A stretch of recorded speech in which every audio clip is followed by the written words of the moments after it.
Nicolas Barré, Laurence Ferrari, David Doucan. Alors sur le phénomène, nous savons tous que bien sûr il a atteint un niveau qui doit appeler toute notre vigilance. De toute façon, même un seul élève radicalisé, c'est un problème. Donc on doit être absolument vigilant sur ces questions. On a beaucoup travaillé cette année sur ces enjeux à l'éducation nationale pour déjà ne pas mettre les problèmes sous le tapis et ensuite apporter des solutions. Alors ne pas mettre les problèmes sous le tapis, ça a été, vous le savez, de définir l'existence d'un conseil national des sages sur la laïcité, ce qui nous a permis de définir les règles et d'établir ce qu'on a appelé le vadémécum de la laïcité, c'est-à-dire de savoir un peu les règles applicables dans le système scolaire.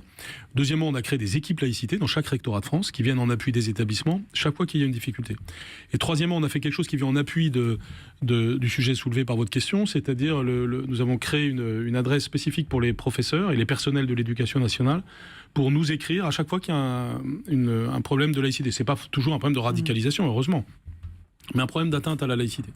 Et donc nous avons de l'ordre de 30 signalements par jour depuis que nous avons fait cela. Donc nous avons les idées claires. Alors, ça a décru, évidemment, maintenant c'est terminé, mais maintenant que c'est les vacances, mais dans la dernière période ça commençait à décroître, mais on a bien vu au début qu'il y avait une attente pour signaler les problèmes. Et nous nous sommes engagés à apporter des réponses à chaque fois. Donc l'idée c'est de ne plus être ni dans la situation de nier les faits, ni dans la situation de ne pas agir, dans la situation de juste de faire de la prévention, ce qui est très important, mais de ne pas être en situation de réagir quand des problèmes se posent. Donc ce ne sont pas les enseignants qui préviennent directement la police? La plupart du temps, en tout cas, ce qu'il faut, c'est que la police soit prévenue. Après, est-ce que ça se passe directement ou indirectement, c'est un sujet sur lequel on travaille. Normalement, c'est surtout à l'institution, c'est-à-dire l'établissement et le rectorat, d'assurer l'interface avec la police. Le grand rendez-vous européen avec CNews et les Échos.